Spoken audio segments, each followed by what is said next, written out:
Good afternoon or good evening, depending on where you might be picked by Joe Biden to be his vice presidential choice. And I have to say, apart from Stacey Abrams, this would be my favorite choice by Joe Biden. I think that Kamala Harris is a vice presidential pick. Traditionally, not very important. Veeps used to be chosen for their ability to deliver their home state. Well, Kamala Harris is from California, so that was never in doubt. But since Joe Biden is falling apart and will probably not be president for very long, assuming that he is a deal indeed, I see that John Nicosia tweets Joe Biden had to read from a script to inspire confidence. Does it?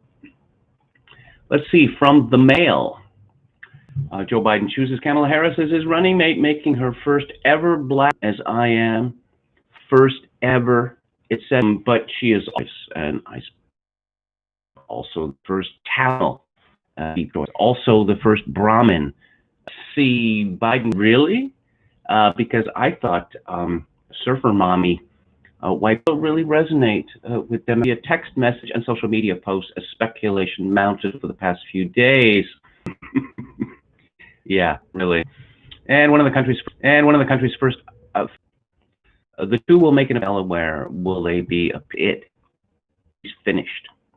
Harris wrote on Twitter from her rivals for the running mate slot, and from the most famous names in the choosing a vice president is the first from California for years. For the attorney general spot in his administration when she was California's top partner to help tackle the very real challenges America faces right now and the year ahead. Or challenges, you know.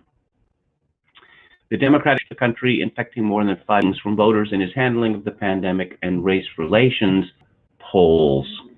Yeah, so I'm looking at a picture here of Joe Biden. Again, are they actually going to meet? Are they actually going to stand both the Democrats and black people? They president, but he is not a descendant of slaves, and Kamala Harris is not a descendant of slaves either. I remember in 2008 would be a black nominee, and an American comedian who is popular in Britain appeared on the show, Have I Got News for You? And, well, you're a black man. You think is born. Is that black enough for you? Kamala Harris, neither of her parents are American. One of them is from Jamaica, a mulatto from Jamaica, and the other one is a Tamil from India. She was born in Oakland in 1964. I'm reading from Wikipedia here. Her mother, Shyamala Gopalan, was a breast cancer scientist who had emigrated from India to pursue a doctorate in endocrinology at UC Berkeley. Her father, Donald Harris, is a Stanford emeritus professor of economics who emigrated from Jamaica in 1961, and he went back to Jamaica. Harris identifies as African American and considers her experience to be American. That's pretty amusing, as I say, because it appears that she was an anchor baby. And of course, you're going to hear a bunch of back and forth about this to the extent that the media actually talks about it at all. There's going to be something of a blackout. Obama was a strange choice in many ways to be the Democratic nominee, not least of which he was born in Hawaii and didn't set foot in the continental United States. Well, he visited Seattle for a few days shortly after he was born and shortly before his father buggered off. But he was raised in Hawaii and in Indonesia, and those are not American places. According to Wikipedia, Harris and her sister moved with their mother to Montreal, where their mother had accepted a research position at Jewish General Hospital and teaching at McGill University. The original reports that I saw said that she had left for Montreal when Kamala was 6 years old. In any event, she spent her most formative years in Montreal, in Canada, and graduated from Westmount High School, which makes her, as a Twitter correspondent, Jules Roy, I think, reminds me, a Westmount Rhodesian. That's what the French used to call the then dominant English in Montreal. Westmount is one of the wealthiest neighborhoods in Canada. So I suppose Kamala Harris, or Kamala Devi Harris, again, Barack is not an American name, and neither are Kamala and Devi. She became black when she entered Howard University, one of the historic black colleges, where she double majored in political science and economics. And she started in politics early, interning as a mailroom clerk for California Senator Alan Cranston. She returned to California, where she got her JD from the Hastings College of Law in San Francisco and was admitted to the bar in 1990. And in 1990, Harris was hired as a deputy district attorney in Alameda County, where she was noted as being an able prosecutor on the way up. In 1994, California Assembly Speaker Willie Brown, with whom Harris was in a relationship, appointed Harris to the State Unemployment Insurance Appeals Board and later the California Medical Assistance Commission. Harris took a leave of absence from her prosecutor job to serve in these positions. These were essentially no-show jobs for which Harris was being paid, I don't know, 70, something like that. So she moved up in San Francisco under the tutelage, shall we say, of the colorful, shall we say, Willie Brown. District Attorney from 2004 to 2011, Attorney General of California from 2011 to 2017, and then she was elected a senator. Of course, Kamala Harris is supposed to be instrumental in, shoring up the black vote, but I don't really know how that's even possible. Again, she's not a descendant of slaves. Do the Democrats really need a lot of help in the black vote, particularly the female black vote? But the reason that she was destroyed in the debate by Surfer Mommy from Hawaii is because it turns out that she had decided to keep prisoners who were supposed to be released in jail so that they could work as indentured servants for the state of California, which is all very amusing, I must say. And again, a fighter for the little guy. Are there any Brahmins who are fighters for the little guy? I suppose it's possible, but Brahmin are known for being, how should we put it, imperious. Let's see, what does story from the LA Times? The progressive Indian grandfather who inspired Kamala Harris. Grandmother Rajam Gopalan, grandfather P.V. Gopalan, and her sister Maya Harris, along with Maya's daughter Meena and Harris's cousin Sharada Balachandran, or Huela. She was raised in a Hindu environment, not in a Black American environment, because her parents split up when she was quite young. Delhi. For a girl from Berkeley about 5 years old, the setting must have been intoxicating. A bungalow surrounded by greenery in a newly independent African capital, where children ran outside to wave at the president's car as he drove past, where a young Kamala Harris spent time in the late 1960s at a house in Lusaka, Zambia, that belonged to her maternal grandfather, an Indian civil servant on assignment in an era of post-colonial ferment. The Indian government had dispatched P.V. Gopalan to help Zambia manage an influx of refugees from Rhodesia, the former name of Zimbabwe, which had just declared independence from Britain. It was the capstone of a 4-decade career that began with Gopalan joined government service, fresh out of college in the 1930s, in the final years of British rule in India. And it goes on. The reason I bring this up is, of course, the South Asians are going to be claiming Kamala Harris as one of their own, and they arguably have a much better claim to her. Black Americans do. But Kamala Harris is, interestingly enough, and she married quite late in life to a Jewish man who has 2 children of his own, and she's apparently their mother. Again, I don't really know how well this is going to go over amongst black people in the United States, particularly those black people who are descendants of slaves. We see with her time spent in Zambia, Kamala Harris is surely as exotic as Barack Hussein Obama II is. But perhaps that's what Americans are looking for from their politicians now, looking for people who have very little connection to the United States of America and absolutely no historical connection whatsoever. Zero.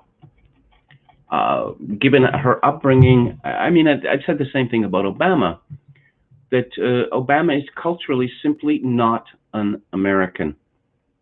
That he came to America when he was 18 to go to Occidental College in California, and I'm sure it must have been a tremendous mystery to him. Let's see, Harris is married to attorney Douglas Emhoff, who was 18, and in 2014, Kamala Harris was 50 years old. It's obvious then that she never had any intention of having children. I don't know how that will affect her politically, but the feminists are going to be very delighted with this, that here's a woman who made a conscious choice, as I say, to become a genetic dead end. The couple do not have children together, but Harris is stepmother, or mamala, to Paul and Ella Emhoff's 2 children from his previous marriage. Harris and her husband have an estimated net worth of $5.8 million. Harris's sister, Maya Harris, is an MSNBC political analyst. There's a real shocker for you. Her brother-in-law, Tony West, is general counsel of Uber and a former United States Department of Justice senior official. Oh, yes, she seems to be certainly well embedded, her family. Let's see whether anyone is actually being able to hear and see me. Pete Ferguson says, I have an intense feeling of foreboding in regards to the upcoming months, dark times ahead, gents. Okay, yes, Adam, just stream audio, not enough bandwidth for video. Okay, well, as I mentioned yesterday, I said yesterday I was going to be out by Friday. It turns out I may be out by Saturday, but in any event, this is the last week that I am going to be live streaming from this location. Walrus Libertarian says, Surfer Mommy would have been the ticket, but she is not black. That is the problem. Sound not good, says Claire Caw. Yes, sadly, there's nothing I can do about it. I just ran a level 2 diagnostic, says David Wright. It's the chat slowing the stream. Well, that's a new one. Adam, maybe that's why YT says that's why they made him pick her, so he doesn't feel tempted to smell her weave and her hair straightening chemicals. Suddenly the pick is very good, says YT. Well, I'm glad to hear about that. Quachalango says, talk about Canadians reporting Americans. It's a little different when Kamala Harris was growing up, being in Montreal for 6 or 12 years, as it may have been. And we're talking about, let's say, roughly the period 1970 to 1982. When you're living in a place like Montreal, particularly when you left California at the age of 6, and particularly when neither of your parents is American, yeah, she would have been Canadian culturally. No question about it. No question about it. William Hicks says Kamala Harris is reminiscent of Kathleen Sebelius in terms of opportunism, and I'm not going to read the last comment. Is she black enough? Well, again, I really have to think that black Americans who are descendants of slaves are going to ask, why aren't any of us good enough for the Democratic Party at the highest level? And Stacey Abrams has been trending all manner of Stacey Abrams jokes. Stacey Carmen Sabia tweets, Stacey Abrams has announced that if Biden wins, she will be serving as imaginary VP, abandoning her role as imaginary governor. Peter Hassan tweets, I believe Stacey Abrams will be the final judge of whether or not on suicide watch. Tim Young, Stacey Abrams should have been Biden's pick, but she got her plate full as imaginary governor of Georgia. And one more, and imagine as his vice president. Now, I mentioned that Kamala Harris is a Brahmin and Brahminate Microsoft. An interesting story from last week. Dalit Indians working at U.S. tech companies tell Vice News they tried to hide their identities to avoid caste-based discrimination they thought they had left behind. After they had prosecuted a successful rebellion back in America, and it has come from Asia. Finally, leaving untouchables in India's caste system, which is structured hinge of their lives, including where they work, who they marry, and access to education. Of course, the designation untouchables gives you a stronger flavor of what the caste system means in India. But Maya soon learned that caste discrimination didn't respect borders, and for 18 years she has faced discrimination at the hands of higher caste Brahmin Indians who've established powerful cliques within many of Silicon Valley's biggest companies. She has hidden her identity and even used fake names to get work. I don't know how that could possibly work, by the way. You see the social seclusion within your colleagues. They don't want to eat lunch with you. They don't smile back at you. They do not have longer conversations with you. If I use my real name, I get excluded from the interviews. For decades, this silent discrimination has remained hidden as Dalits have been terrified of speaking out over fears of losing their jobs or their visas. But that changed in June when the state of California filed a lawsuit against Cisco Systems and two of its employees, the first time in U.S. history that a government department has brought a case against a private company based on caste discrimination. And I'm reminded of the old meme, that's why we have separate countries. The complainant in this case is an Indian Dalit who alleged two of his colleagues, both higher caste Indians, discriminated against him by isolating him from co-workers and denying him opportunities for advancement. In the weeks since the lawsuit was announced, more than 250 Dalits from Google, Facebook, Microsoft, Apple, Netflix, and dozens of others in Silicon Valley have come forward to report discrimination, bullying, ostracization, and even sexual harassment by colleagues who are higher caste Indians, according to data provided by Dalit advocacy group Equality Labs. And is this the future of America, where ancient parochial battles are going to be fought? Well, apparently it is. And I guess that is the price of diversity, or vibrancy, as some people prefer to call it. So we have some news about Laura Loomer. This is from Paul Joseph Watson at InfoWars. Comcast and its subsidiary Xfinity has banned Republican congressional candidate Laura Loomer from sending out texts and emails to voters in what appears to be yet another example of big tech election meddling. See video. Wow. Xfinity Comcast has banned Republican frontrunner Laura Loomer from sending texts and emails to voters. This is next level censorship, tweeted Fox News host Pete Hegseth. When she wins the GOP primary on Tuesday, will the Republican Party fight for her? They'd better. In the video, Loomer explains how Comcast Xfinity in Palm Beach County has banned her campaign from sending out communications to voters by labeling them dangerous content and not delivering the messages. So is this the next level indeed? That we don't like you, we're going to demonetize you, we're going to deplatform you from social media, but we're not even going to allow you to send emails anymore if we do not like you. Loomer also cites tweets from Comcast publicly thanking her Democratic opponent Lois Frankel, suggesting the ban is a clear example of election interference.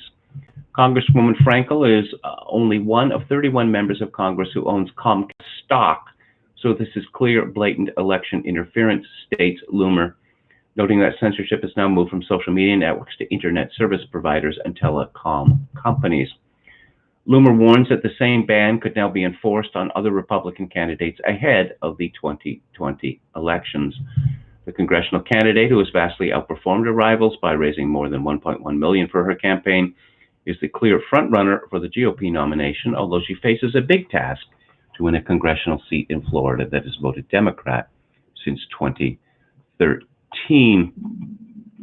In other political news, the Democrats, I suppose they're a little worried, as I noted yesterday, about being attached to the insurrection, which is being waged in many cities in America. But let's beat up the South. That will be how we'll deal with that. This is from Breitbart, from Trent Baker. CNN's Erica Hill on Tuesday weighed in on Trump potentially delivering his Republican National Convention nomination acceptance speech at the historic Civil War battlefield at Gettysburg, Pennsylvania. Hill said Trump wants to speak at Gettysburg because he wants to do his best to shore up the Confederacy and preserve the Confederate flag and memorials. Wait a minute, Gettysburg, that was a big Confederate victory in the Civil War? Was it? I have to say, Hill said, it's not the same thing, but when we first heard this, one of the things I thought of was an interview that the president had at Normandy, and when we saw him there with all those crosses in the background. Well, given that D-Day is celebrated about every 5 years, you see American presidents posing in Normandy in front of crosses. And that really struck a chord with a number of people as well, because it became so politicized.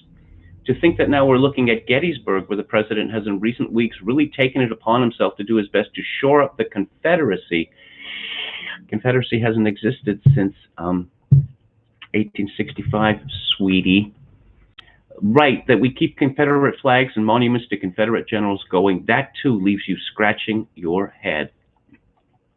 Rice University history professor Douglas Brinkley agreed, saying, it's all a bit nutty. I mean, here is Donald Trump defending Confederate monuments, staying up, refusing to strip the name of rogue traitors like Bragg from federal forts, now talking about speaking at Gettysburg. Yeah, okay. I thought that Gettysburg was considered a rather sacred spot in American history, but apparently not, because it was besmirched with Confederate blood. Gettysburg, of course, you can't ignore the connection to Abraham Lincoln. Said Hill. Yes. Abraham Lincoln, didn't he make a famous speech there? Gettysburg Address? I recall when I was a child in elementary school, one of my friends memorized the Gettysburg Address, and so I thought, I can do that too. And so I memorized it as well. Of course, the Gettysburg Address has the great virtue of being quite short. And so Lincoln is a model in this manner, because most speeches for a very long time have been far too far too long. And I suppose one of the reasons why the game is so memorable from Salon.com. Oh, apparently the article originally appeared at Common Dreams.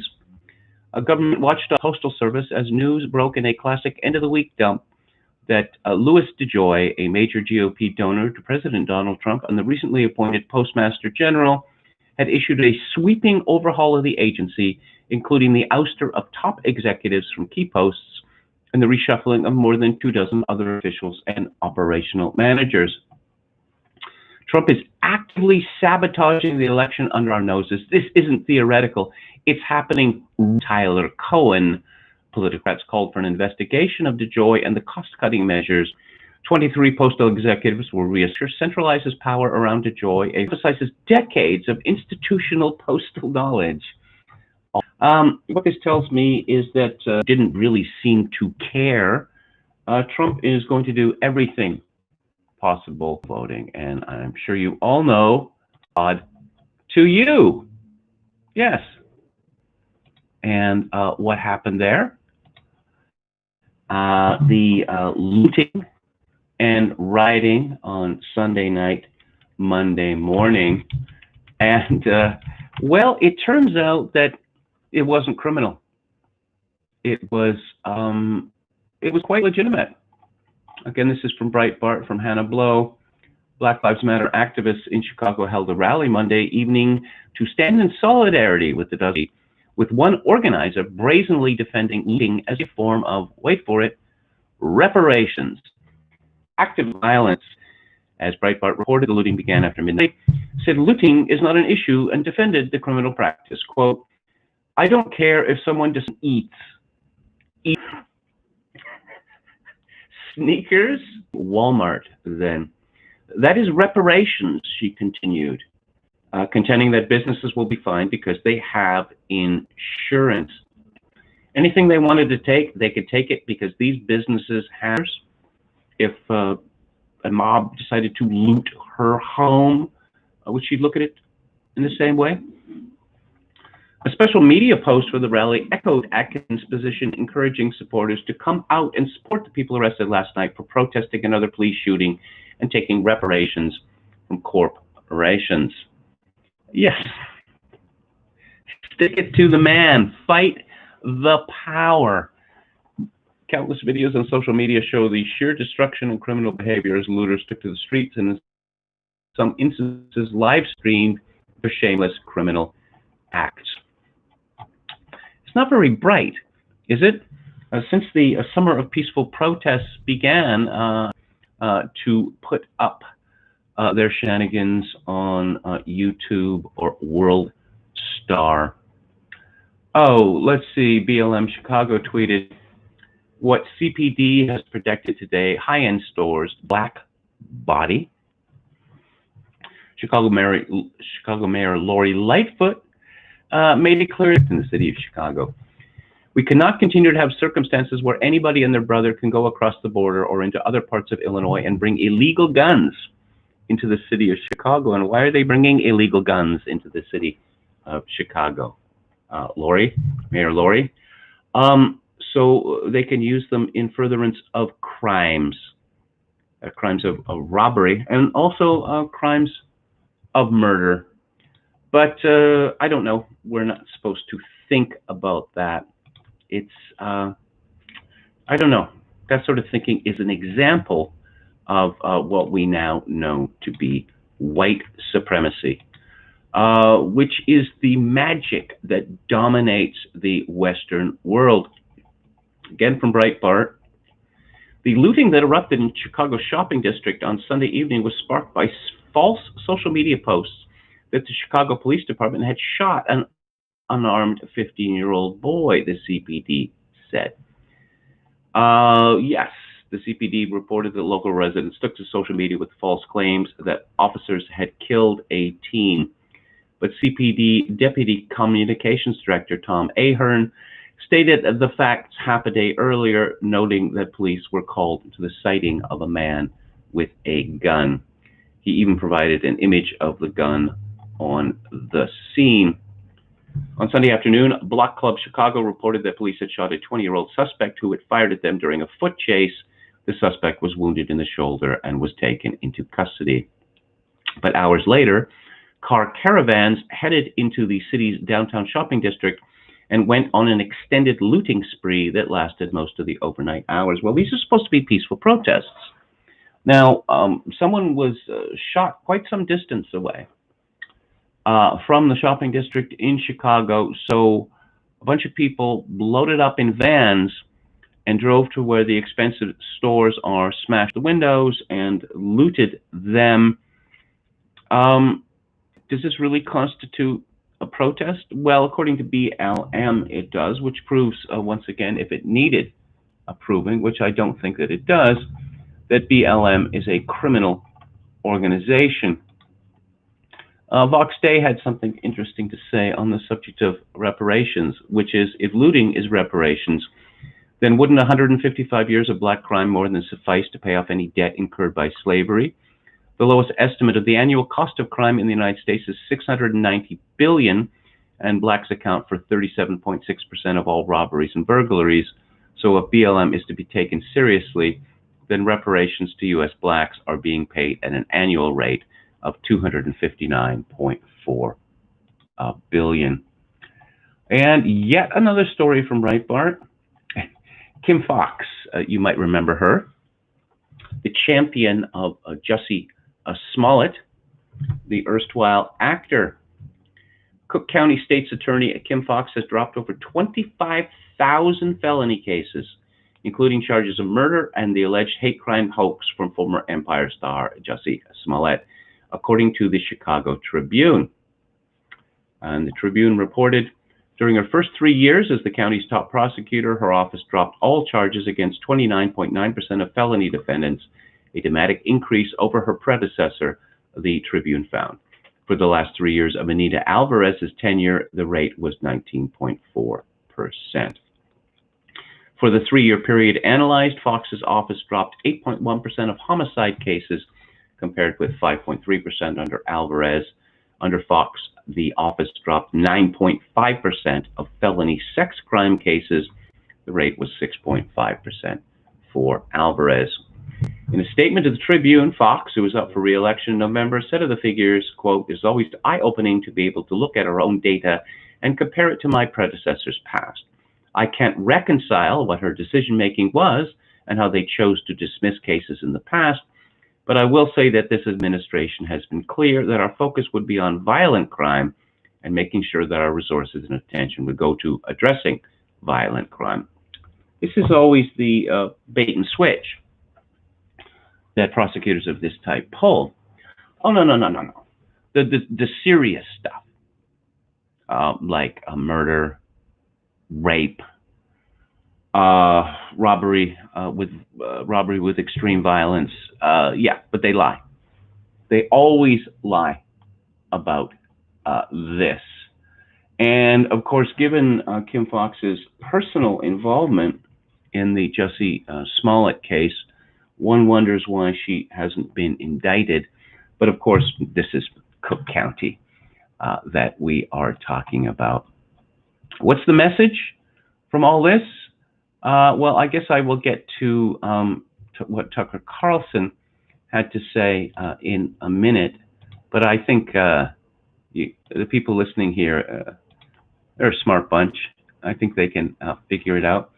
Jesse Jackson, who is very much a forgotten figure. Jesse Jackson came to prominence in 1968 following the murder of Martin Luther King, where he literally waved around a bloody shirt, which he claimed was soaked with King's blood. Jackson decried widespread looting in the Democrat-run city of Chicago Monday morning, calling it humiliating, embarrassing, and morally wrong. He said it must not be associated with our quest for social justice and equality. Dr. King, Medgar Evers, and John Lewis, our martyrs, cry together in shame. I shouldn't think many of these BLM people have ever heard of Medgar Evers. After all, this was a very long time ago. at the University of Mississippi. I suppose that well, as we see with John Lewis, the generation associated with the civil rights movement of the 1960s is dying out very quickly. Soon there will be a few of them left alive, and one wonders what is going to happen after that point. A story from InfoWars. And okay, this is a good news story. Well, maybe it's not a good news story. An Antifa mob who invaded a suburban neighborhood was pushed out by residents, leading to a mosh pit fight, with one neighbor using an American flag to keep a goon from pulling a knife. The mob targeted a pro-police rally in a residential area of Fort Collins, Colorado on Saturday, which was live streamed. The video shows a group of citizens, including an old man in a wheelchair, who refused to be intimidated by staying inside their homes or from leaving their rally, while anti-white, anti-American thugs vandalize their neighborhood. Nobody wants Antifa in the neighborhood. Nobody wants them here, the cameraman says. The video shows them driving the vermin out. That's InfoWars words, not mine. But what is the reaction? We know that it's perfectly acceptable for Black Lives Matter members and their white allies to attack, to beat police officers, say, to do the same to civilians, but it is not acceptable to fight back. Dueling rallies turned violent. This is from CBS Denver. On Saturday in Fort Collins, the violence ended with multiple people being arrested and detained by Fort Collins police. Both sides had active aggressors, and enforcement action was taken against people identifying with both groups, police stated on Sunday. Officers are reviewing video and actively working to determine who these people were so they can be held accountable. You see some of these images, somebody with an American flag poking at somebody else who's in a fight with somebody, said Chief Jeff Swoboda. What kind of cowardly act is that? If there are people out there claiming to support the police but go out there in a manner that's not consistent with our values of respect and integrity and service, that t-shirt doesn't buy you the respect of police departments. We don't want your support if that's the way you act out there. Well, clearly in Fort Collins, Colorado, the police are not the friends of ordinary people. What should you do? Ordinary people, what should you do? Let Antifa do what it wants. After all, you've got insurance, right? Presumably, if you're beaten up by BLM or Antifa thugs, then what, you've got private health insurance, which will take care of your wounds. And from the Coloradan, more arrests imminent in Fort Collins pro-police rally that ended with brawl. I don't know. It's inspiring to see people fighting back against Antifa invasions, but given that the police are almost certainly going to, and prosecutors are almost certainly going to intervene on the side of Antifa, perhaps it's really not a good idea at all. And Steve Saylor talked a lot about the Ferguson effect. Well, now we have the George Floyd effect, as he calls it. And it's a story from the New York Post. NYPD cops don't lift a finger as 11-year-old is beaten in broad daylight. And there's a picture of this mob described as an assault at 125th Street near Madison Avenue in Harlem after a basketball game. Cops had a front row seat to a 5-on-1 brawl. 5-on-1. And you call that a brawl? That does not sound like a brawl to me. But let the violence play out rather than doing their jobs to break it up, the Post has learned. An 11-year-old girl was slapped, punched, kicked, and even shocked with a stun gun by a group of 5 other girls after a basketball game around 7 p.m. Sunday. During the roughly 4-minute beatdown, cops sat idly in nearby cruisers, but they didn't get out until the girl was bloody and bruised, a Post photographer observed. This is known as securing the perimeter. At least 20 police cars were nearby on the street, with at least one a little more than a car length away, photos show. The young girl was treated at Mount Sinai Hospital after being cut, bruised, and shocked in the stomach with a stun gun. The girl told cops she didn't know her attackers, but knew two of their handles on social media. Oh dear. An NYPD spokesman claimed the account witnessed by the Post photographer was, quote, completely inaccurate. The officers were met by a large crowd while attempting to come to this person's assistance. They were outnumbered, projectiles were thrown at them, and they were forced to reposition and call every available resource in the area. Again, securing the perimeter. One has a certain amount of sympathy for the police in this situation, because if they had intervened and anyone had ended down on the ground with wounds, then this would have been another example of white supremacist violence. I suspect a great many policemen in the United States have taken the position that if this is what these people like to do to each other in their neighborhoods, well, let them have at it. Portland police on fresh riots, dangerous weapons used against officers, arson attempt on occupied police station. The nightly riots in Portland, Oregon, that began in late May, continued on Monday night, with police revealing the dangerous weapons used against city and state police officers. They also cited a mob making another attempt to burn down a station with police personnel inside. Isn't this the point? I mean, how many instances of even what the idiot mayor of Portland calls attempted murder, how many instances of attempted murder, multiple attempted murders, does one need to have before things get serious? The weapons used against police included large ball bearings, golf balls, and lasers, which have been used against police before and resulted in at least 2 individuals that could be facing permanent sight loss. And Chad Wolf, the amusingly named acting secretary of DHS, tweeted Monday, reality check, it's been 10 days since the agreement between DHS and Oregon. During that time, Portland police has declared riots or unlawful assembly 12 times. Rioting and arson are not actions of peaceful protesting. Well, the Democratic Party thinks differently, and so does the media. And this is what they want to run on in November? Well, it would seem that it is.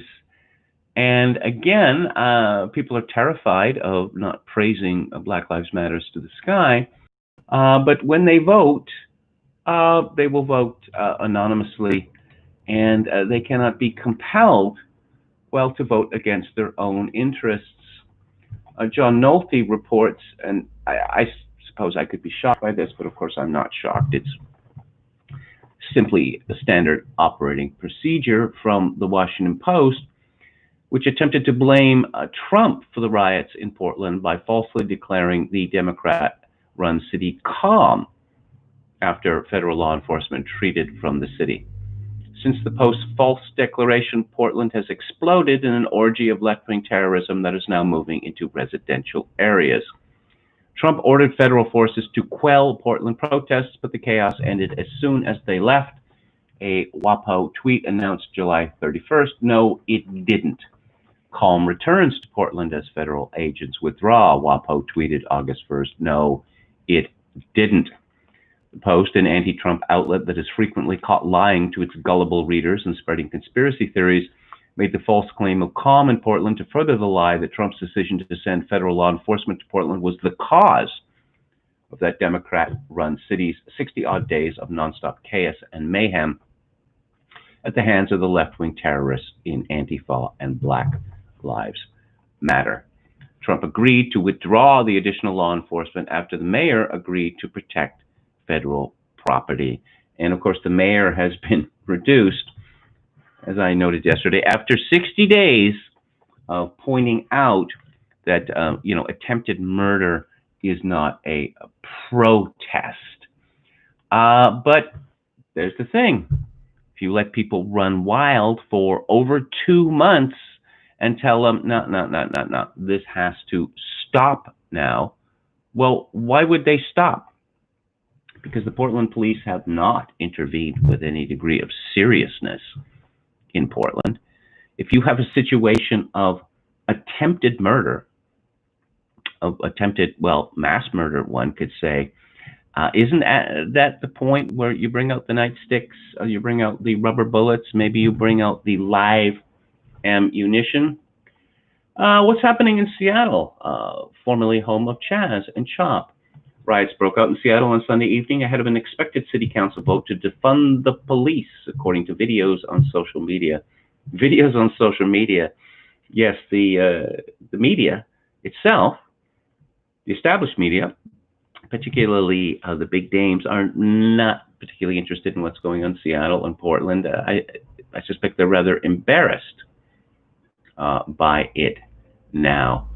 Antifa are attacking, Andy No tweeted, Antifa are attacking an Amazon store again in Seattle. They're using sledgehammers and have been rioting for hours and smashing business in and around Capitol Hill, which of course was the home of the Chaz or Chop. Rioters earlier also targeted a Whole Foods, the grocery chain now owned by Amazon. Security officers are purportedly inside protected, limiting property damage to the exterior. A Chase Bank was broken into as well, shattered glass on the floor here in Seattle.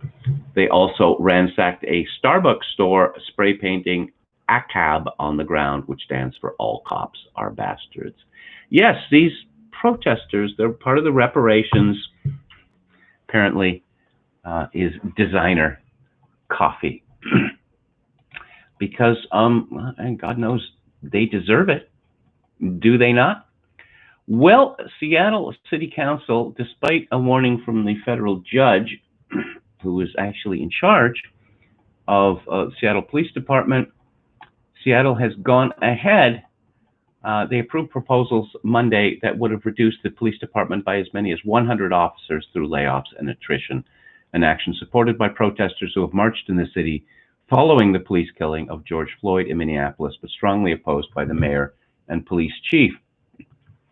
Measures that would have cut less than $4 million of the department's $400 million annual budget this year passed out of committee unanimously last week.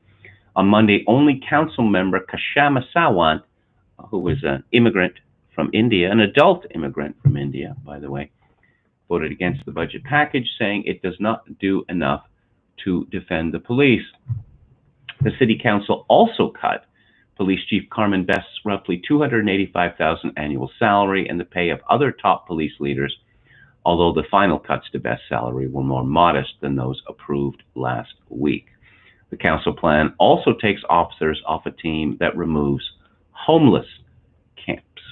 While we can't do everything in the summer rebalancing package, we have set the path forward for tremendous work in front of us as a council and as a city councilwoman, Teresa Mosqueda, said. And guess what happened next? The police chief decided that she'd had enough of Seattle. The police chief, Carmen Best, is, by the way, a black woman. She's retiring from the Seattle Police Department effective September the 2nd. She said in an email, "This was a difficult decision for me, but when it's time, it's time. I want to thank Mayor Durkin for her continuous support through good times and tough times. I'm confident the department will make it through these difficult times. You truly are the best police department in the country, and please trust me when I say the vast majority of people in Seattle support you and appreciate you." Well, that's awful decent of her, I have to say. And Tucker Carlson is making a prediction, which is very much a good news, bad news thing. Monday on Fox, Carlson criticized the way some of the civil unrest was being handled by the mayors of several major U.S. cities. And he said, "Craziness, but it seems now almost normal. Violence is a feature of daily life at this point in the nation's capital. Over the weekend, 21 people were shot in a single incident in Washington. More than half of them were women. One was a D.C. police officer. It was the single biggest mass shooting in America this year, and yet you probably heard nothing about it. Members of Congress didn't lock arms on the House floor to demand an end to the gun violence. CNN didn't book a procession of weepy teenage gun control activists or extended town hall meeting. News organizations barely touched the story, and when they did, they moved on fast. It wouldn't help the Biden campaign to talk about it, so they didn't talk about it. As far as we can tell, neither CNN nor MSNBC even mentioned it today. 21 people shot in a group in our capital city, and they acted like it didn't happen, but it did happen. 21 African Americans shot by a gunman, yet the media spent all weekend telling you about how Simon Cowell fell off his electric bike in Malibu, because really, Black lives matter. MSNBC wants you to know that. It's grotesque, but now it's the rule. Dead bodies don't count unless they are politically useful dead bodies. Last month, the gang members shot 15 people outside a funeral home in Chicago. It looked like Fallujah. We played some of the video of it on the show. It was very upsetting. The other channels did not play it. None of the primetime hosts on CNN or MSNBC even mentioned the shooting. They didn't care. Politicians didn't care either. Muriel Bowser is mayor of Washington, D.C. Bowser claims to care about Black lives very much. She ordered the slogan, Black Lives Matter, in fact, painted in yellow on the road leading to the White House, just to underscore how much she cares. So how did Muriel Bowser respond when 21 African Americans were gunned down in her city? Well, she talked about her coronavirus lockdowns. And it is the opinion of Tucker Carlson that we are going to see, or Americans rather, are going to see a depopulation of many urban centers, that they will flee. Because what we've seen in Chicago, what we've seen in New York, what we've seen in Portland, what we've seen in Chicago, what we've seen in other places, is that the city officials don't care, and governors don't care.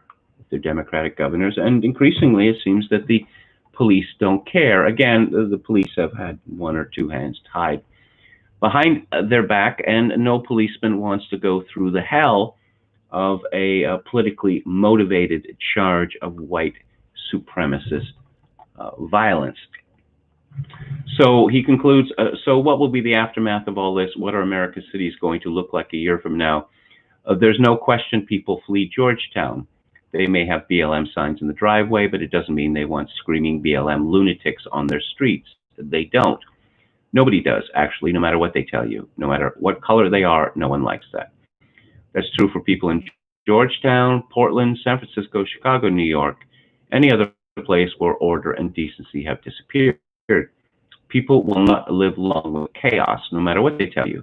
No matter what signs they put in their yard, they will leave, and many of them have already left. We're about to see one of the great demographic shifts in American history. Unless the insanity stops, and soon, our biggest cities will revert to what they were 50 years ago, broke, dirty, and dangerous. On the bright side, we'll have resolved the gentrification problem. So a lot of college professors pat themselves on the back. The bad news, of course, is that these people will move elsewhere in the United States to places that are as yet unwrecked. And they will bring their poisonous political views with them, because they always do. As mentioned previously, Californians who fled the Golden State, a lot of them went up to, guess where? Guess where? Portland, and then Seattle. And they took their poisonous political views with them, to the great detriment of those cities. Many of them flocked to Colorado, where they have poisoned the politics of that state. And of course, New Yorkers like Bernie Sanders, who fled New York after it became a hellhole, ended up in Vermont, which suddenly became, well, Vermont was, along with New Hampshire, were once known as rock-ribbed Republican states, and Vermont is now very left-wing, and New Hampshire is headed the same way because of the flight of people from Massachusetts bringing their poisonous political views with them. They don't learn. They never learn. I was talking to a friend yesterday about the end of the age of reason, or the end of linear thinking. And linear thinking is fairly new in human history. You can trace it to about the year 400, approximately 400 AD, with the publication of St. Augustine's The City of God. Before that, magical thinking was very much entertained, not just by the plebs, but by the rulers as well. That perhaps some god is going to come to one's aid to disrupt the laws of nature, the laws of physics. And what we're seeing in 2020 is, I suppose, the culmination of a trend which has been accelerating for years. I mean, if 2 plus 2 equals 4 equals white supremacy, then all bets are truly off. Black Lives Matter is truly a religious movement. Black Lives Matter has been around for some years. It has 3 founders, all women, 2 of whom are lesbians, one of whom is married to a transsexual.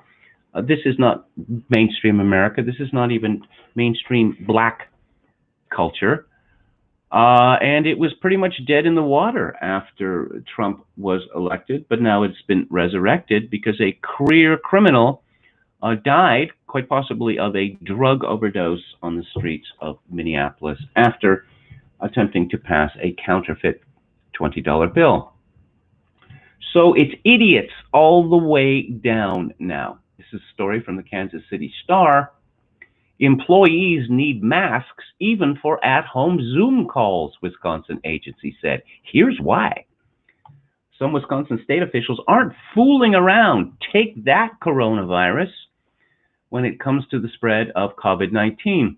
In an email to employees sent out July 31st, the head of Wisconsin's Department of Natural Resources not only reminded employees of Governor Tony Evers' mask order going into effect August 1, he said that every DNR employee must wear a mask even while on a teleconference. Set the safety example, which shows you, as a DNR public service employee, care about the safety and health of others. I suppose it's just a matter of time before people in Wisconsin and perhaps other states will be forced to wear masks with the legend Black Lives Matter on them. Evers' executive order said that face coverings are required to be worn whenever a person is in an enclosed space other than a private residence. DNR spokeswoman Megan Sheridan spoke with McClatchy News and said that employees wearing masks while video conferencing with external partners sets a good example during the pandemic. You see, this has nothing to do with stopping the spread of this virus, nothing whatsoever. By wearing a mask while video conferencing with the general public, we visually remind folks that masking is an important part of navigating the business of natural resources during this tumultuous time. Oh, some disturbing news today from the Washington Post. Wearing a neck gaiter may be worse than no mask at all, researchers find. It's from Allison Chu. As the number of novel coronavirus cases continues to rise nationwide, the recurring message from many public health experts and doctors has been simple: wearing masks saves lives. We are not defenseless against COVID-19, said Robert Redfield, director of the CDC. Cloth face coverings are one of the most powerful weapons we have to slow and stop the spread of the virus. Again, this pathetic fallacy. Oh, we're at war with COVID-19. Take that, COVID-19. We are in no more mood for your mischief, you wicked, wicked virus. But as face coverings have become increasingly commonplace in American life, some questions about efficacy. And a group of researchers from Duke University are aiming to provide some answers. In a recently published study, the researchers unveiled a simple method to evaluate the effectiveness of various types of masks, analyzing more than a dozen different facial coverings ranging from hospital-grade N95 respirators to bandanas. Of the 14 masks and other coverings tested, The study found that some easily accessible cotton cloth masks are about as effective as standard surgical masks, while popular alternatives such as neck gaiters made of thin, stretchy material may be worse than not wearing a mask at all. You can really see the mask is doing something, said one of the study's co-authors, Warren S. Warren. There's a lot of controversy, and people say, well, masks don't do anything. Well, the answer is some don't, but most do.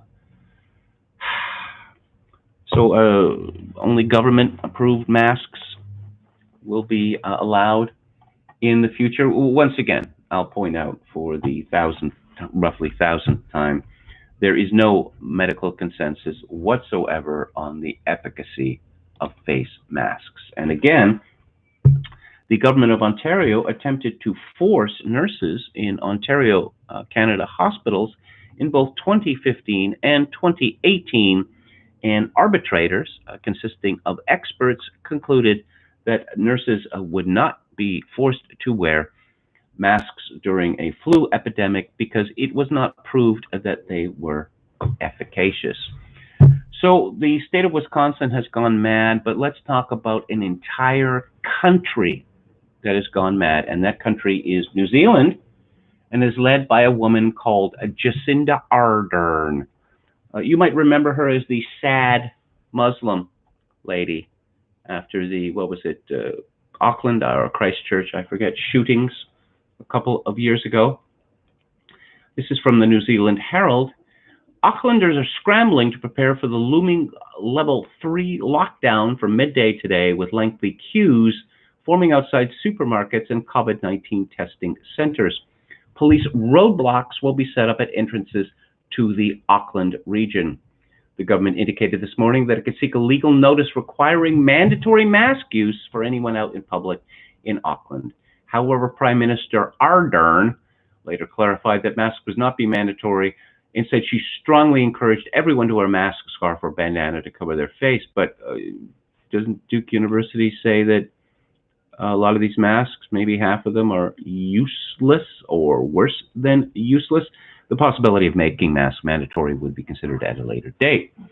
Supermarkets are rationing essential items to avoid stockpiling, and Air New Zealand will require all travelers flying from Auckland to wear masks. Economists are warning that at least another 3 days of lockdown will be devastating for businesses. An estimated 28% of Auckland's workforce cannot operate under level 3. That's about 250,000 jobs. New Zealand's biggest city will move back to alert level 3 lockdown from midday today, and the rest of New Zealand into level 2. Oh, okay. Countdown Supermarkets has issued a public statement pleading with customers to shop as you normally would, as the first images of long queues and panic buying emerge from Auckland. Over the next few hours, we'll be working to bring our alert level 3 measures into place to Auckland and level 2 measures throughout the rest of the country, Countdown Supermarkets posted on Facebook. This will include physical distancing in our stores, limits on customer numbers, limits on some products, queue control, and extra cleaning and hygiene measures. We're well practiced in what needs to be done to keep our team and customers safe, and there's plenty of food and supplies for everyone. Please keep shopping as you normally would, and there's no need to stock up. Look out for each other and stay safe. Let's induce panic, mass panic, with barriers being put around the city, and then tell people, don't act panic. Now, there's a curious thing in this story, in both of these stories. Why has New Zealand returned to lockdown? That's because there has been a second surge. Yes, the dreaded, the fabled second surge has returned to New Zealand. And what does that mean in the context of New Zealand? It means there have been 4 new cases over the last 102 days.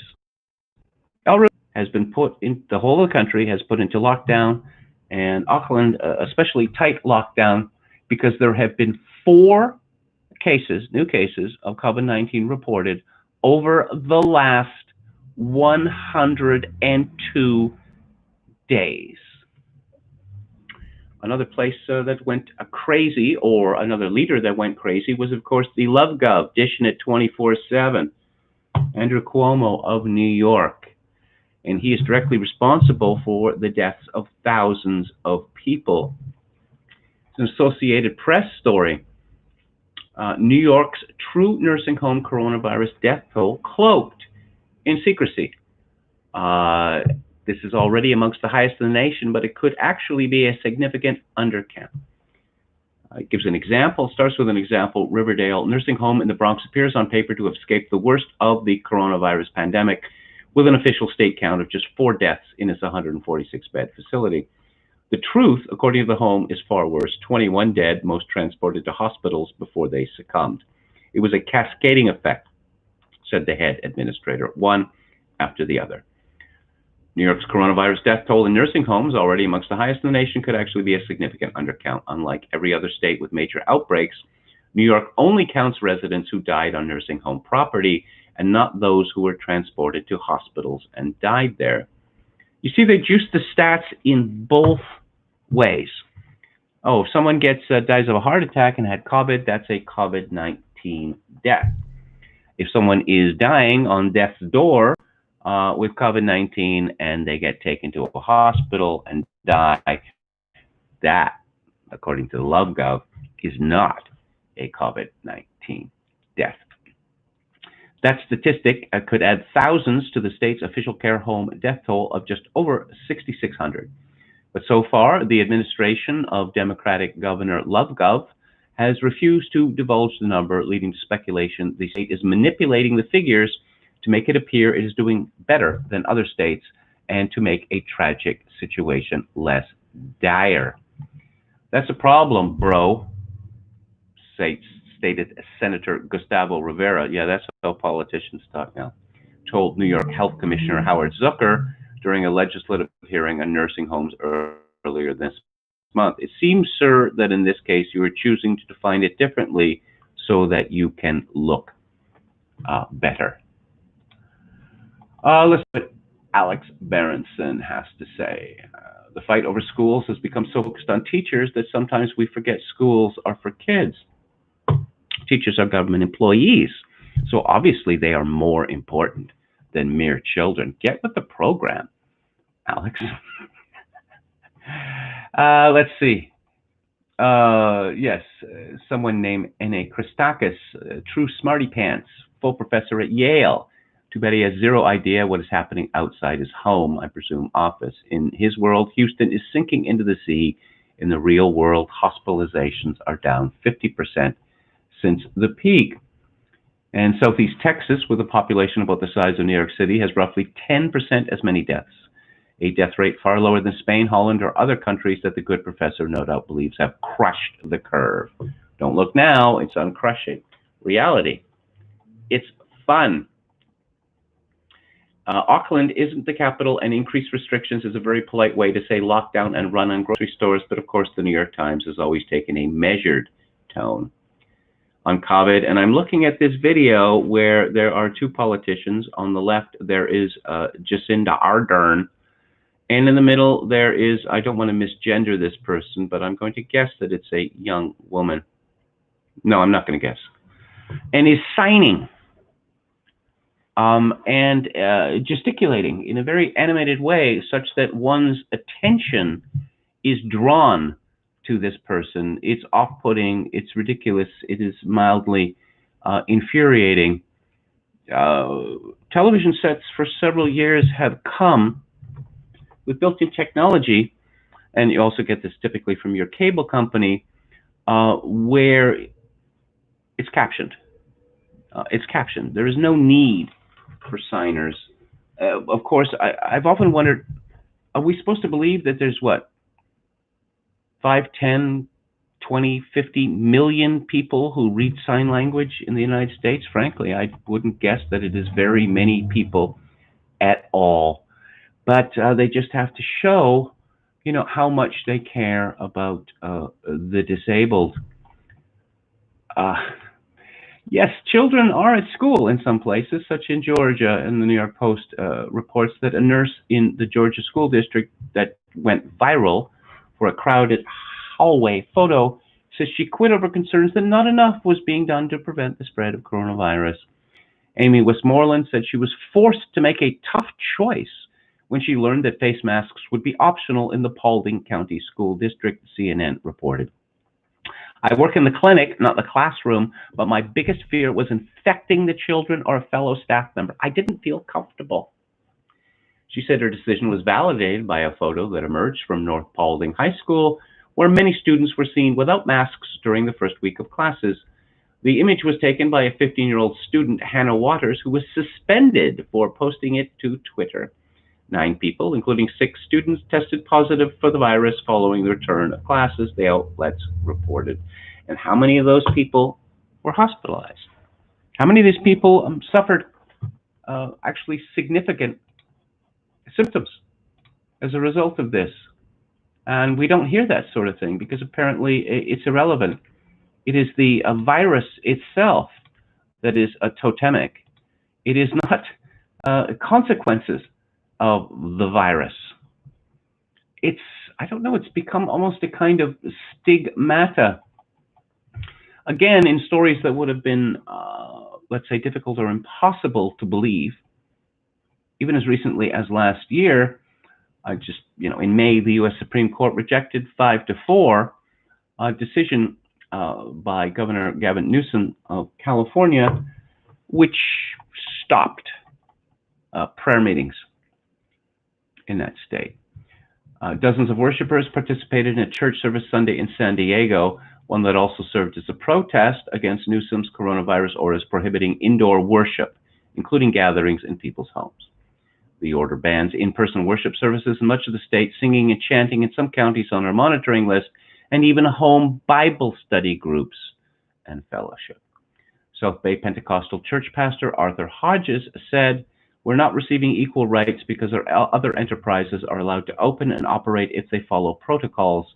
You can't say people are safe when they go to work and follow the rules, and the same people are not safe to go to church." Hodges is one of the several religious leaders in the state suing Newsom over his shutdown order, arguing it violates their First Amendment rights. In another case, Liberty Counsel, a Christian ministry and nonprofit litigation firm, reported Monday it filed a reply memorandum of law in U.S. District Court for the Central District of California and Los Angeles that seeks a temporary restraining order and preliminary injunction against Newsom's orders. So, state of California bans religion. I suspect this doesn't apply to Muslim religion. And the Supreme Court says that is just fine because it's an emergency. It's as if suddenly everyone is an acolyte of Carl Schmitt. In an emergency, anything is possible. It's a very sad day for religious freedom, but of course the mainline churches and, the Catholic Church don't seem terribly concerned about this, but they've been doing their very best to chase people away from their churches for decades now. Let's have a look at the chat. Of course, New Zealand never had very many people with coronavirus and hardly any deaths because they are 2 small islands in the middle of nowhere. But everyone was so keen to say what a fine job Jacinda Ardern had done. Okay, hang on, let me check here. What do we got? KMG, did you have a slingshot? Says Coachulango. I don't know what that refers to, actually. Bob Paxton says, I don't know, if I didn't have maid service, I don't think I would show my room. Just saying. Oh dear, I'm shamed. I'm shamed. Hey, come on, this is supposed to be an emergency, a pandemic emergency, and I thought we were all supposed to be in this together. Well, if I call it a peaceful protest, can I get away with it then? Huh? Chocokin666 says, this Shmarma lady really rubs me the wrong way. Yes, as well she should. KMG, what's your favorite Cascadia river? The Fraser River, does that count as Cascadia? I suppose that's the river that I know the best, to the extent that I know any rivers. If there's any evidence the media is enemy, that is it. I suppose we're talking about the stories from the Washington Post. Metal Mike, was Kamala already covered? Yes, she was at the top of the show. Dennis Dale says the elites are napalming their own position in reckoning the cities. Well, I guess their reasoning is that if it serves to get rid of Trump, then it will have been worth it. It may not have been. New York's not going to recover from this. I really don't think New York is going to recover from this. The 1-2 punch of the insane lockdown, followed by there's 3 punches. Let's get rid of bail. Let's let out all these violent people. COVID-19 panic lockdown, and also people running amok in the streets and the police doing a little or nothing about it. Broke, Dirty, and Dangerous sounds like the name of a hair metal band that didn't make it, says Metal Mike. That's pretty good. What concerns you most, COVID or communism? Well, the one leads to the other, as I see it. YT says, so far my research of places to move from New York City shows that only Wyoming is totally white and pro-white. Arizona is a weak majority white and therefore not pro-white. Wyoming, of course, is rapidly, as is Idaho, rapidly filling up with creeps. I guess creep central in, Montana would be Missoula, and they spread out from there. I guess if you see, if you start seeing India Pale Ale in your town, you know that the creeps are rising. By the way, if one is actually interested in this subject, Wikipedia is very good with providing demographic data for states, counties, cities, towns, etc. It's very useful in that respect.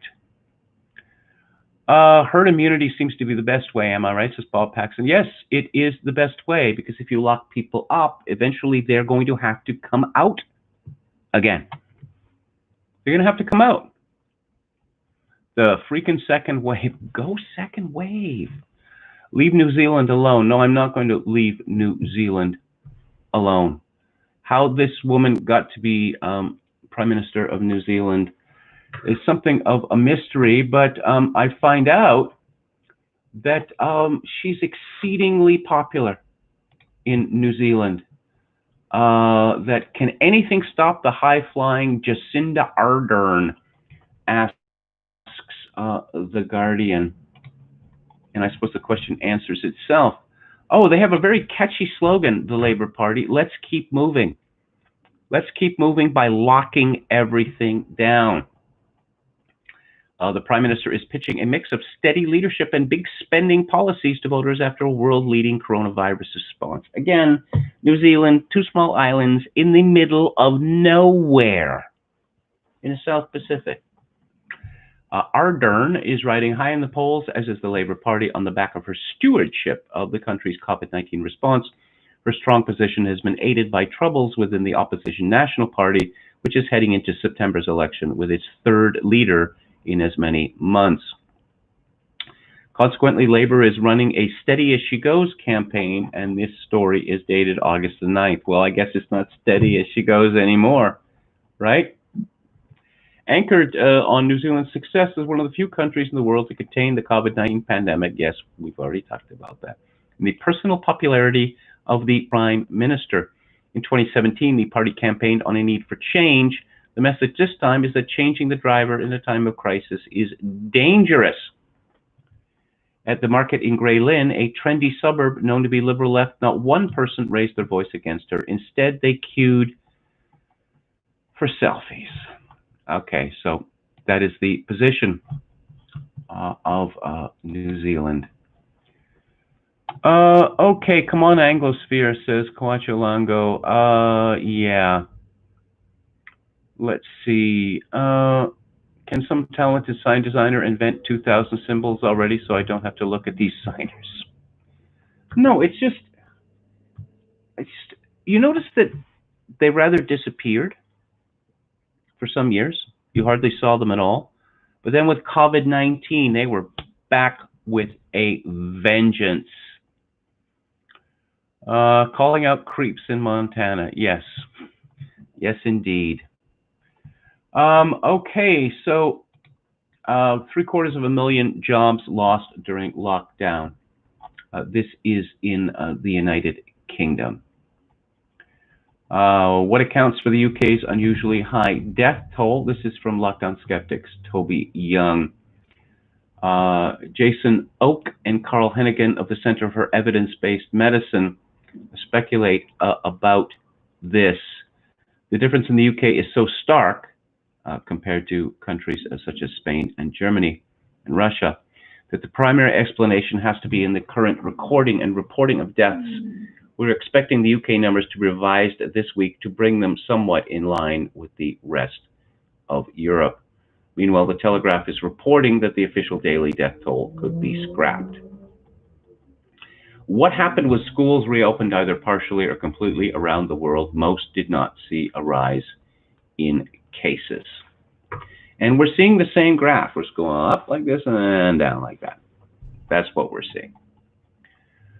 The Sunday Times published a leaked report by Public Health England 2 days ago that purportedly shows there is little or no evidence that the virus is transmitted in schools. About 20,000 pupils and teachers in 100 schools across England were tested as part of the study to monitor the spread of the disease up to the end of the summer term.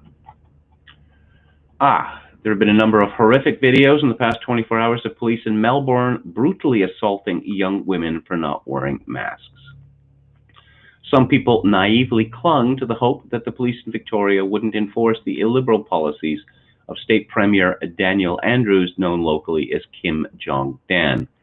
But history suggests that authoritarian, power-crazed leaders ask the police to force people to comply with their loony, draconian diktats. They are more than happy to do so. Awful. Yeah, because these people aren't going to fight back.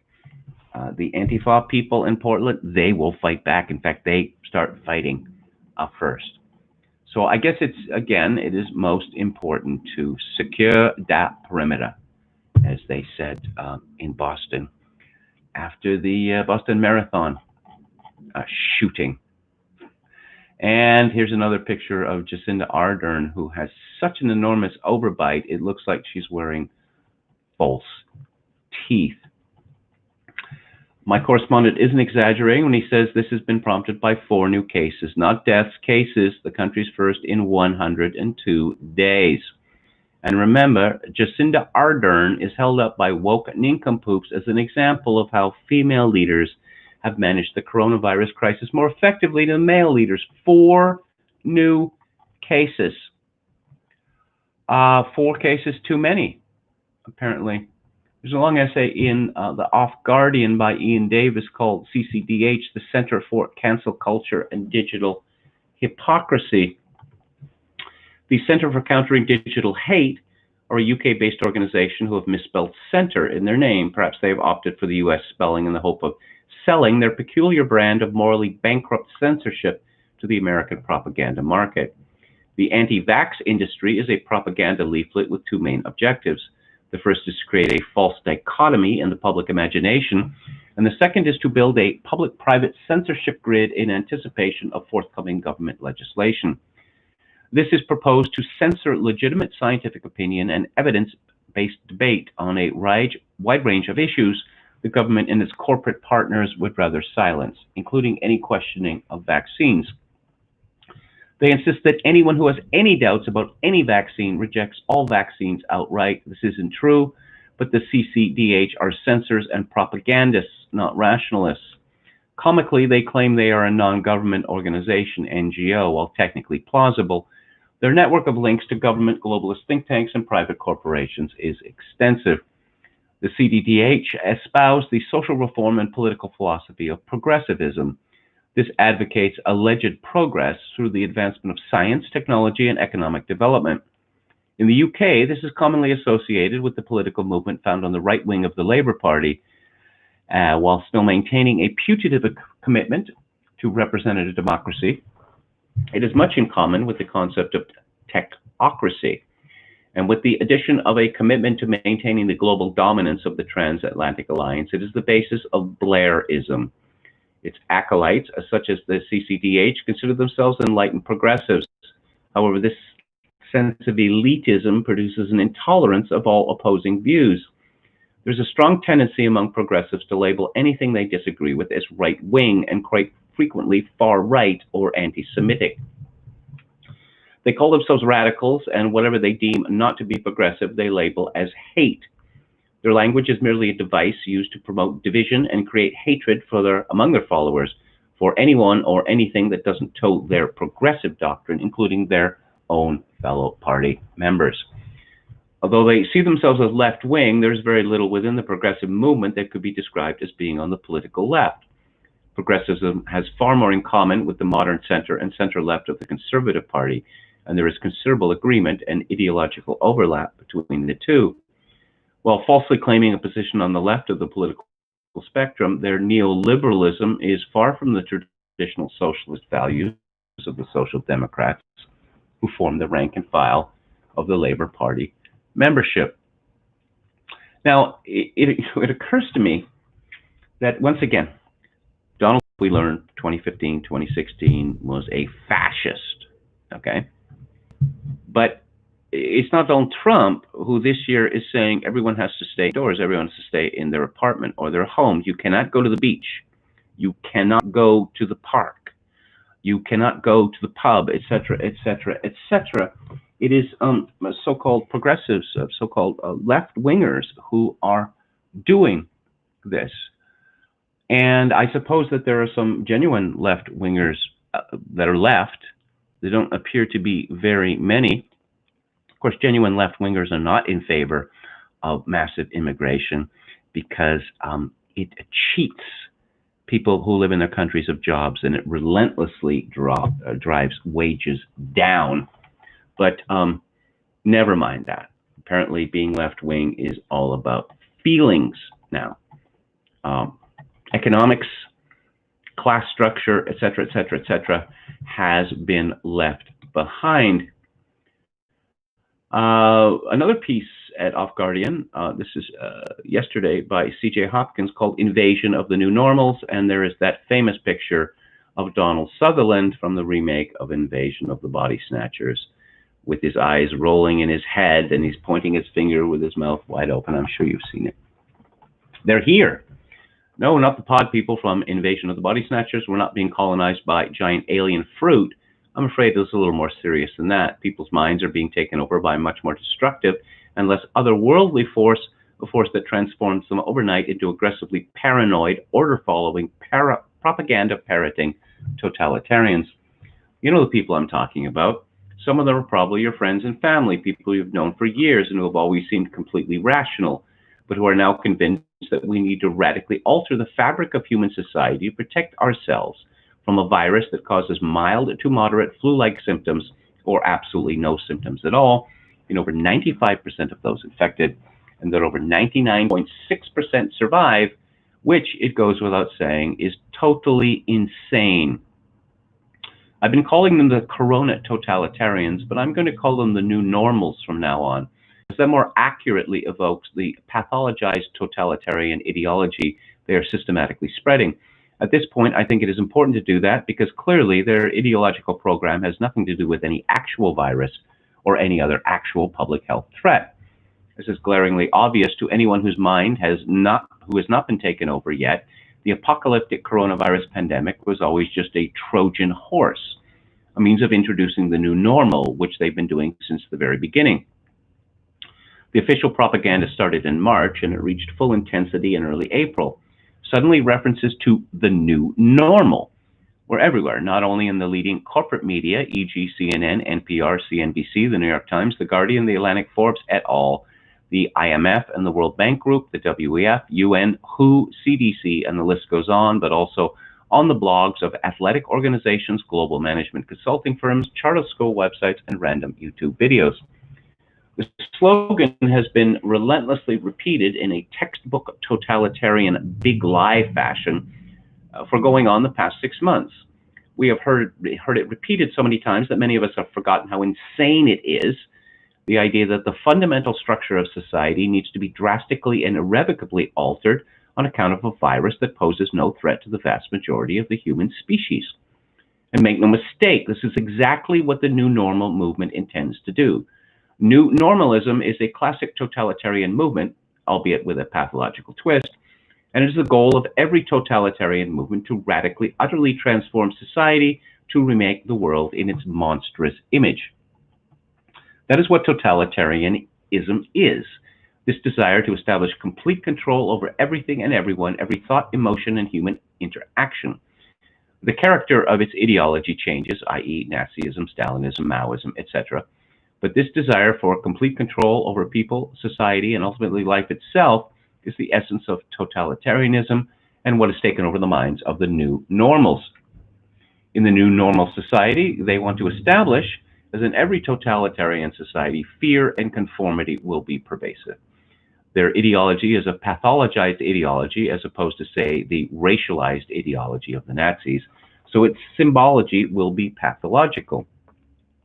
Fear of disease, infection, and death, and obsessive attention to matters of health will dominate every aspect of life. Paranoid propaganda and ideological conditioning will be ubiquitous and constant. Everyone will be forced to wear medical masks to maintain a constant level of fear and an omnipresent atmosphere of sickness and death, as if the world were one big infectious disease ward. Everyone will wear these masks at all times, at work, at home, in their cars, everywhere. Anyone who fails or refuses to do so will be deemed a threat to public health and beaten and arrested by the police or the military or swarmed by mobs of new normal vigilantes. Cities, regions, and entire countries will be subjected to random police state lockdowns, which will be justified by the threat of infection. People will be confined to their homes for up to 23 hours a day and allowed out only for essential reasons. Police and soldiers will patrol the streets, stopping people, checking their papers, and beating and arresting anyone out in public without the proper documents, or walking or standing too close to other people, like they are doing in Melbourne, Australia currently. The threat of infection will be used to justify increasingly insane and authoritarian edicts, compulsory demonstration of fealty rituals, and eventually the elimination of all forms of dissent. Just as the Nazis believed they were waging a war against the subhuman races, the new normals will be waging a war on disease and on anyone who endangers the public health by challenging their ideological narrative. Like every other totalitarian movement, in the end, they will do whatever is necessary to purify society of, quote, degenerate influences, unquote, i.e., anyone who questions or disagrees with them or who refuses to obey their every command. They're already aggressively censoring the internet and banning their opponents' political protests. And political leaders in the corporate media are systematically stigmatizing those of us who dare to challenge their official narrative as extremists, Nazis, conspiracy theorists, COVIDiots, coronavirus deniers, anti-vaxxers, and esoteric freaks. One German official even went so far as to demand that dissidents be deported, presumably on trains to somewhere in the East. Despite this increasing totalitarianization and the pathologization of virtually everything, the new normals will carry on with their lives as if everything were, well, completely normal. They will go out to restaurants and the movies in their masks. They will work, eat, and sleep in their masks. Families will go on holiday in their masks or in their personal protective upper body bubble wear. They will arrive at the airport 8 hours early, stand in their little color-coded boxes, and then follow the arrows on the floor to the health officials in the hazmat suits, who will take their temperature through their foreheads and shove 10-inch swabs into their sinus cavities. Parents who wish to forego this experience will have the option to preventatively vaccinate themselves and their children with the latest experimental vaccine, after signing a liability waiver, of course, within a week or so before their flights, and then present the officials with proof of vaccination and of their compliance with various other health guidelines on their digital identity and public health passports or subdermal biometric chips. Children, as always, will suffer the worst of it. They will be terrorized and confused from the moment they are born by their parents, their teachers, and by society at large. They will be subjected to ideological conditioning and paranoid behavioral modification at every stage of their socialization, with fanciful, reusable corporate plague masks branded with lovable cartoon characters, paranoia-inducing picture books for toddlers, and paranoid social distancing rituals, among other forms of psychological torture. This conditioning or torture will take place at home, as there will be no more schools, or rather no public schools. The children of the wealthy will attend private schools where they can be cost-effectively socially distanced. Working class children will sit at home alone, staring into screens, wearing their masks, their hyperactivity and anxiety disorders stabilized with antidepressant medications, and so on. I think you get the picture. I hope so, because I don't have the heart to go on. I pray this glimpse into the new normal future has terrified and angered you enough to rise up against it before it is too late. This isn't a joke, folks. The new normals are serious. If you cannot see where their movement is headed, you do not understand totalitarianism. Once it starts and reaches this stage, it does not stop, not without a fight. It continues to its logical conclusion.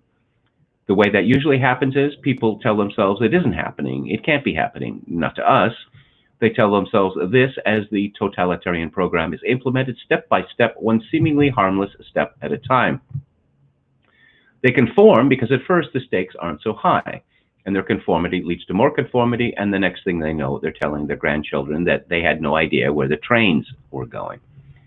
If you have made it to the end of this essay, your mind hasn't been taken over yet. The new normals clicked off around paragraph 2. What that means is that it's your responsibility to speak up and to do whatever else you can to stop the new normal future from becoming a reality. You will not be rewarded for it. You will be ridiculed and castigated for it. Your new normal friends will hate you for it. Your new normal family will forsake you for it. The new normal police might arrest you for it. It is your responsibility to do it anyway, as of course it is also mine. This is, I have to say, one of the best essays on the sanitary dictatorship, and I believe that Hopkins is absolutely correct here. We're getting very close to the condition of speak now or forever hold your peace. Oh yeah, I want to talk a little bit about baseball, because Major League Baseball, because you know, St. Louis Cardinals are supposed to be playing 55 games in 45 days. They played 5 games in the season. Yeah, that's right. Other teams have played as many as 18. But I don't believe that St. Louis hasn't played until last month.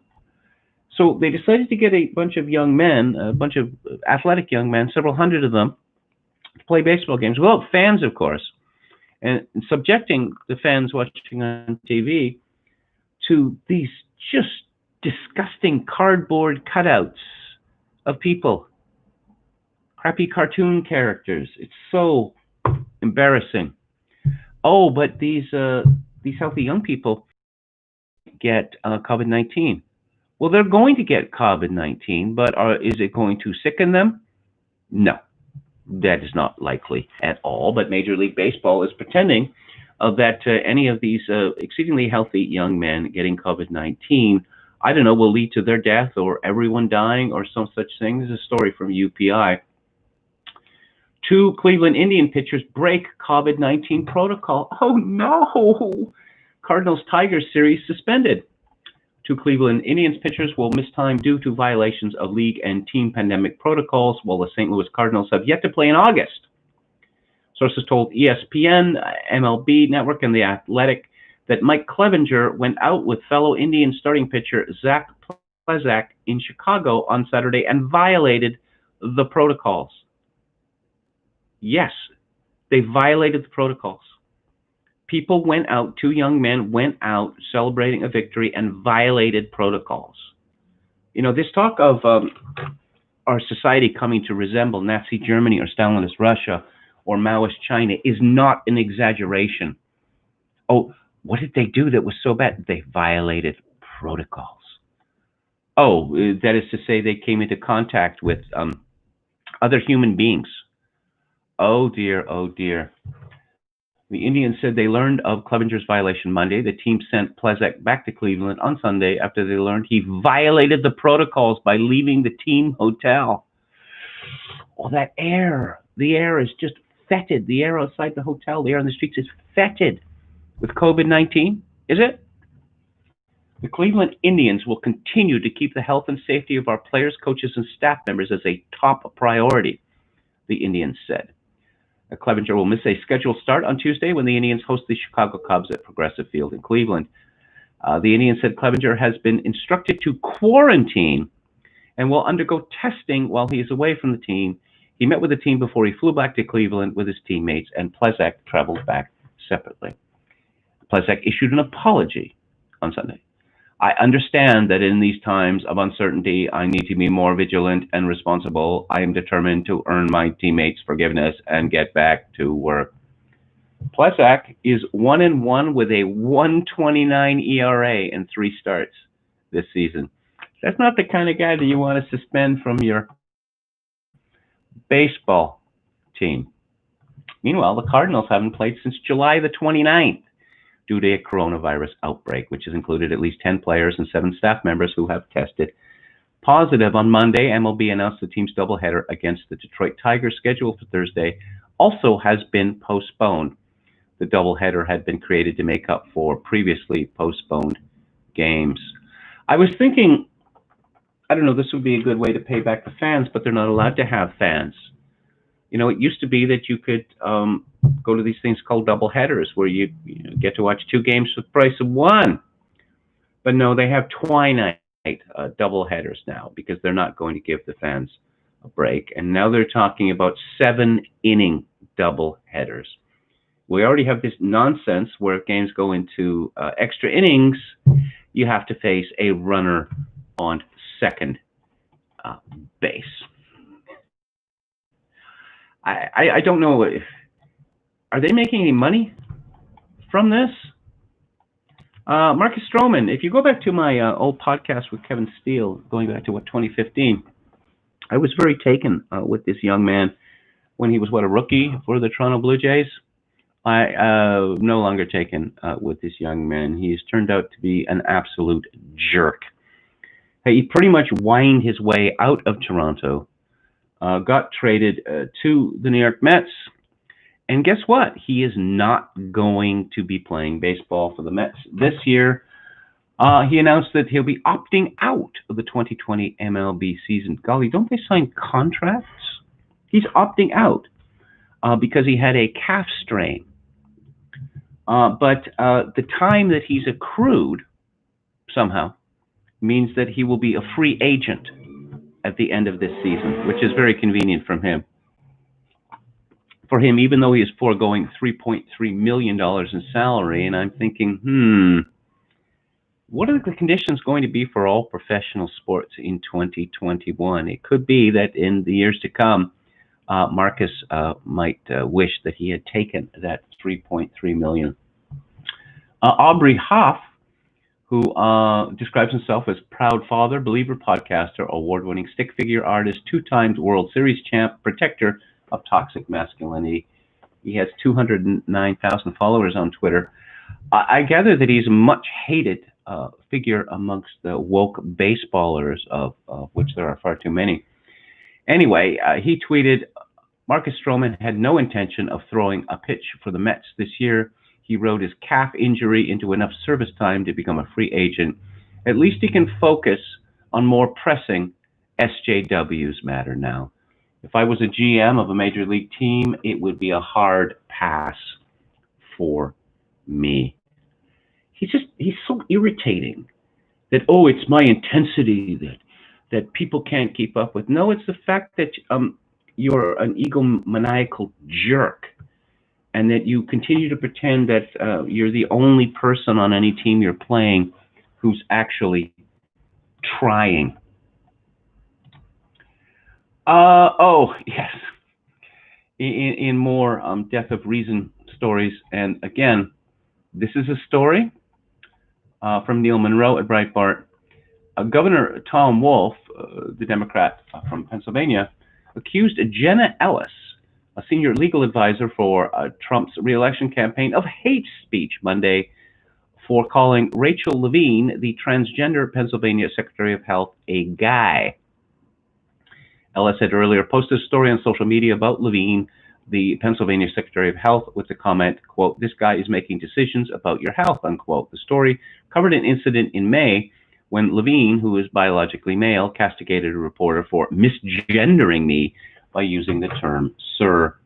It's really insulting. I have to say that this person looks, with the hair, I don't know, kind of like Sammy Hagar, or an uglier Sammy Hagar. Jenna Ellis had tweeted, "This guy is making decisions about your health." And Governor Tom Wolf, who is an adult male, tweeted, "To Jenna Ellis and whoever else needs to hear this, misgendering a transgender person is hate speech and it's unacceptable."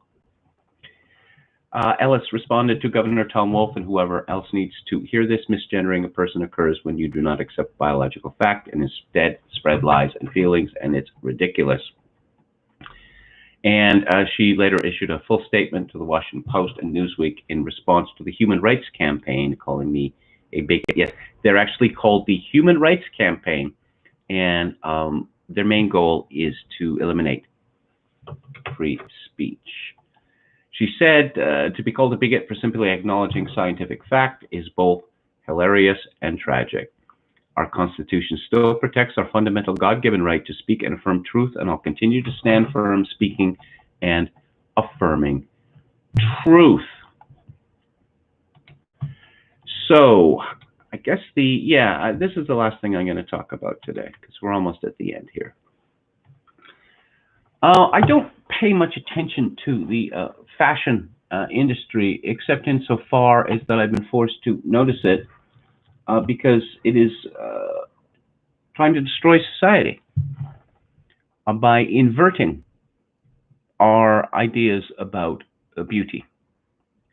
The new editor, or fairly new editor, of British Vogue is a gay Ghanaian called, what's his name?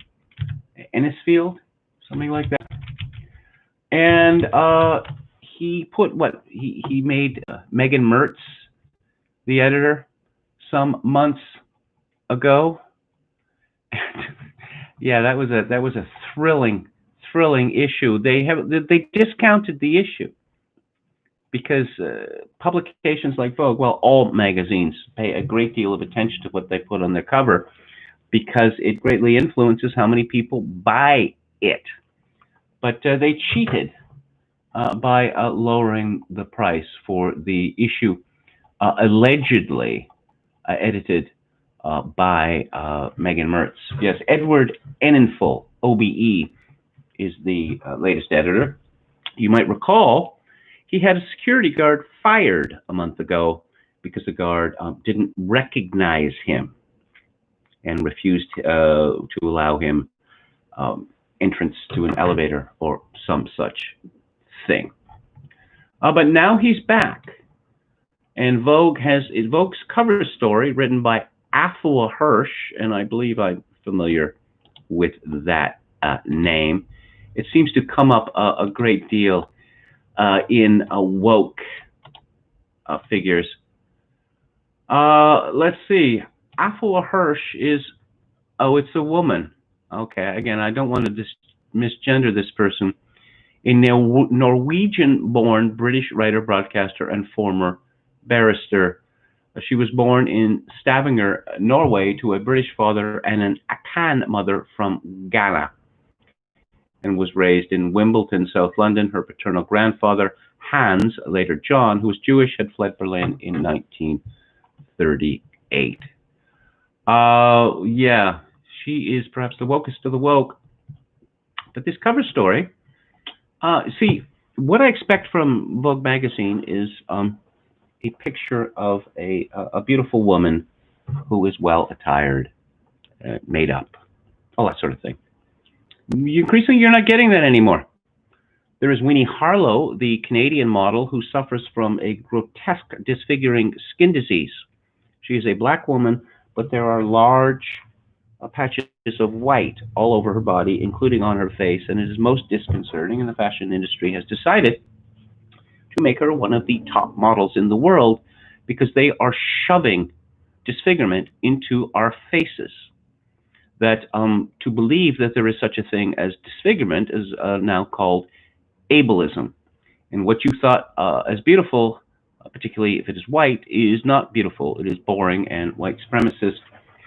And let's see, the 20 remarkable activists on Vogue's September cover are ready to change the world. One of them is a woman called Alice Wong, and there is a really frightening picture of this woman on the cover of Vogue with a very elaborate mask coming out of her disfigured face. According to Wikipedia, Alice Wong, born in 1974, is a disability rights activist based in San Francisco. She's a disability activist, media producer, and a consultant, a rent seeker, in other words. She's the founder and project coordinator of the Disability Visibility Project. Okay. Oh, it was created on the 25th anniversary of the Americans with Disabilities Act of 1990, one of the worst pieces of legislation in American history. She also serves as an advisory board member for APIDC, Asians and Pacific Islanders with Disabilities of California, and a presidential appointee to the National Council on Disability. She has spinal muscular atrophy, a neuromuscular disorder, and I have to say that sounds like a terrible condition to suffer with. And she has my sympathy, but she does not belong on the cover of Vogue. That is not the purpose of Vogue, not at all. And there's a bunch of men and women on this cover, and most of them are not very attractive at all. There's an old woman with short white hair who is wearing a sweatshirt or a t-shirt that says, "Racial prejudice is an emotional commitment to ignorance." And this is attributed to someone called Jane Elliott. Yeah. So the fashion industry now is no longer about pretty frocks and pretty faces and pretty figures. It's about lecturing people on how bad they are because they're not sufficiently attentive to Black Lives Matter or disability visibility. So keep in mind, this is a fashion story, and it begins thus. On a Saturday in early June, I found myself blinking into the summer light as I emerged from London's Underground's Vauxhall station with two little girls beside me, witnessing something new.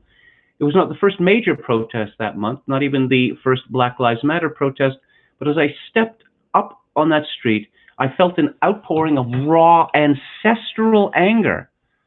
Which ancestors? Your Norwegian ones, your Ghanaian ones? Raw ancestral anger and outrage against racism on a scale I've never experienced before. Oh, the pain. The pain. We had come to march because of the May killing. Brazen. His family described it as a modern-day lynching. No, actually, he was arrested for committing a crime. He did die in police custody, but it is quite common. It is pretty much the norm for deaths in police custody to be referred to as modern-day lynchings if it is indeed a Black man or one who has died. The pain gathered against Breonna Taylor, Ahmaud Arbery, Bele Mujinga, Shukri Abdi, and so many more took center stage. In London, we found ourselves surrounded by people of all races and ages, motorists beeping Black Lives Matter in unison with the march, and bus drivers throwing Black Power fists behind the windscreens as the veteran Black liberation activist, Professor Angela Davis, who is one of the figures. We've never witnessed sustained demonstrations of this size that are so diverse. Angela Davis is a lifelong communist getting away with murder. Afo Hirsch continues, we marched against the violence done to the bodies of Black people. We marched against the violence done to our minds. Yeah, okay, I don't know that you want to admit that. As we joined the crowds, my 9-year-old daughter and her friend clasped my hand, and I thought of the late Toni Morrison description. Toni Morrison. Can't you come up with a better writer than that? Of how, for black people, and especially black girls, racism tries to take root so that something as grotesque as the demonization of an entire race is planted inside your very being. Well, it's white people. The pain I expected, but it was the joy that took me most by surprise. Protester after protester began coming up to my girls, stopping to call them black queens, making way for them, boosting them. It was as if the rest of the world had finally oppressed person in a world that feeds off your body. No, that's not how it works. It's the exact opposite, actually. If it wasn't for food aid to Africa, half, 3/4 of the population of Africa would very quickly die out. In fact, it is the white supremacist countries and white supremacist people who are keeping Africa alive, literally keeping Africa. He is going to give you, it's just black, black, blackety black, as John Derbyshire would say, all black, all the time. But the thing is, they can't force people to buy Vogue magazine. And I don't think that people are going to be buying Vogue magazine in the way that they have in the past. Because as a rule, I'm sure that there are, there's a large number of self-hating people out there, but I don't think that these self-hating people were the people who had previously been buying British Vogue magazine. As I've been saying for some years, for society to survive, the fashion industry must be destroyed. That's the show for today. Just a reminder that on Theater Thursday this week, I'm going to be talking about episodes 6 to 10 of Krzysztof Kieslowski's Decalogue.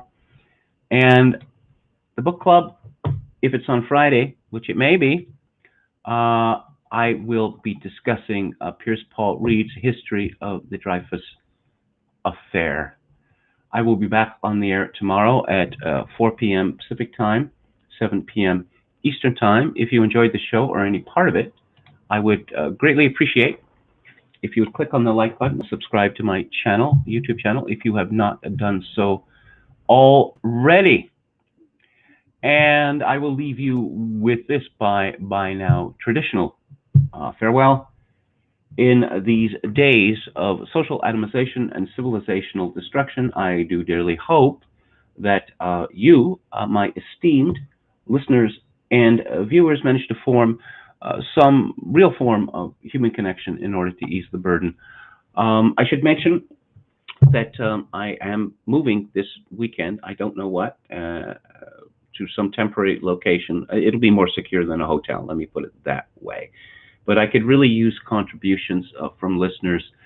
My PayPal account is kevin_grace@hotmail.com. Again, kevin_grace@hotmail.com. If you're Canadian, you can send me money directly through Interact at kevingrace@shaw.ca. Good night.